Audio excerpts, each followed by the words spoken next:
Hi folks, I'm Ian Baker, the product specialist with Camping World, and welcome to this week's edition of Cooking with Ian.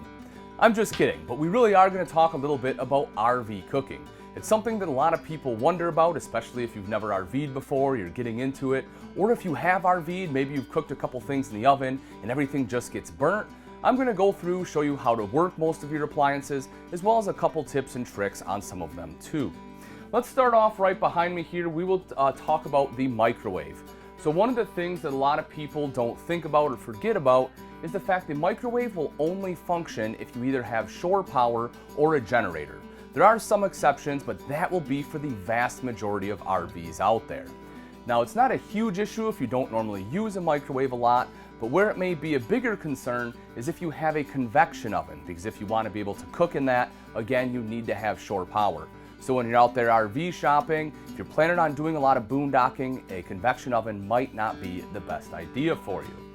Operation of a microwave is pretty simple. I'm sure you have one at home, so you're probably familiar with that. I won't waste your time in going over that. Right down below here, set in the beautiful solid surface countertops here in this Montana, we have a recessed cooktop. Now this one does have a glass cover on here, which I really like because it gives you a little bit of extra prep space. You know, I have a ton in here with the island as well, especially with the sink top covers and a cooktop cover. In order to use this, what you'll do is you'll simply fold the glass back just like this, which is kind of nice because this kind of doubles as an additional backsplash there too. Most of your cooktops will have a spark igniter, so as long as your propane is on outside, you will simply pick which burner you want. You will push it in, turn it over to light, hit the sparker, and there you go. Now you have open flame.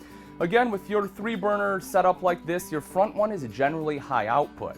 Now, the reason that would be important is, one, if you plan on boiling water, it will boil a little bit faster, but especially in higher altitudes. If you're doing mountainous traveling, that front burner can be a lifesaver for you. If we drop down underneath, we get into the oven. So the oven's a little bit different. A lot of people get a little nervous here just because most of them do not have a spark ignition on here. You have to manually light it. Don't get me wrong, there are a couple out there that have sparkers, which are very nice, but for the rest of them, your control will be right over here to the side. Very similar process. You will push in where it says pilot. You'll go underneath here in the oven, and right in the back is the pilot itself, and then you will light it. You can do that with a match. I really recommend this long lighter. It just makes it a lot easier to get back there. Now, the thing that's different about the oven is once you have that pilot lit, you essentially have to hold that down. That way the pilot will continue to heat up. After about a minute or two, you can let go and it'll stay lit. But if you don't do that and you just let go right away, the flame will go right out. A couple quick things about the oven, folks. One, this is not a residential oven. It's not near the size. It doesn't heat up nearly as quickly either. So if you're planning on doing some baking, I do recommend 100% preheating the oven first. And again, it takes a while. You're probably gonna have to give it 15 to 20 minutes. You'll also notice you don't have a big digital readout here. So I recommend getting a little thermometer you can stick in there too. That way you can gauge the temp to make sure your food is ready to be put in. Also, if you're finding that you're getting uneven heating, you can buy some stones that you can put right in the bottom or some unglazed tiles that will help distribute the heat more evenly. The last thing I want to touch on inside is the refrigerator. These days you really have two main types of refrigerators in RVs. You have your RV refrigerator, which we've had for years, which you can use either propane or electric on most of them. Some of them are propane only, but a lot of them do have that electric option, and they also generally have automatic switchover too. So that way if you're running it off propane, plug it into shore power, it switches over for you.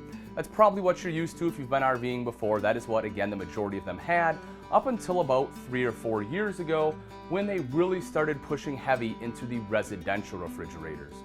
Now, there are advantages and disadvantages of both. I'll go over that real quickly with you so you can decide what's going to be a best fit for you. The residential refrigerators do tend to be a little bit larger. That's not always the case. In this Montana, for example, this one is 18 cubic foot. They also have an 18 cubic foot RV refrigerator, so there the size will be the same. However, the great thing about the residential refrigerators is they're much more efficient and they cool down much, much quicker. So with this, I can pack up everything the day of, be able to put it all in there, and everything will be cold by the time we get to the campsite. With your RV refrigerator, it takes much longer to cool down, so you'll want to load up everything the night before so it'll be cool for you. Also, this only runs off electric, that's it. Now they will have a dedicated inverter, that way as you're traveling down the road, it'll be able to use the batteries and be able to keep everything in here cool so you don't have food that spoils. But once you get to your destination, you have to have shore power or a generator to keep these running. Otherwise, they'll only stay cold for a couple hours and then you have a bunch of spoiled food. So depending on what kind of camping you plan on doing really will determine what refrigerator will be right for you. Another great thing about residential refrigerators, folks, is a lot of times they will have built-in ice makers. So if you're one that likes to enjoy some cocktails or you just hate having to buy bags of ice, again, that can be a pretty cool feature. Although we have some great cooking options inside, my favorite place to cook when I'm camping is right out here. So let's talk a little bit about the outside kitchen.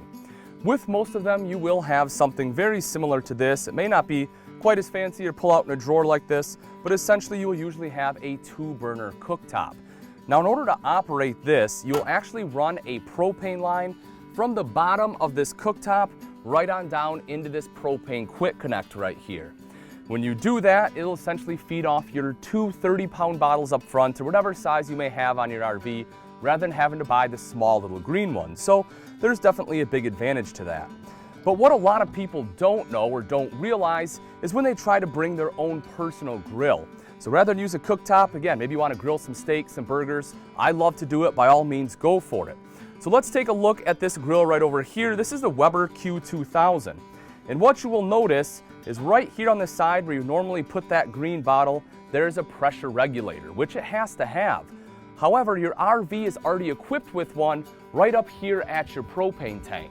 So what ends up happening is you don't have enough gas pressure to run this. So if you want to be able to use your grill, you have to get a fitting that either goes from the tank or it comes out at a different place rather than at that disconnect right there, that quick connect, because again, you will have 2 step downs in pressure and it just won't be enough to run this. Also, if you have an RV or you're looking at an RV that has 2 quick connects and you're thinking, oh great, I can use one for the stovetop or another one for the grill and cook multiple things at the same time, again, you'll run into the same issue. You can usually only run one outside appliance off this propane system. So although I love cooking outside, just keep that in mind as you're out there shopping. All right, folks, that wraps it up. If you have any questions on any of the appliances we went over, or if you have a great tip for some of the other viewers, engage with us in the comments section. Thanks again for watching. I'm Ian Baker, and let's go camping.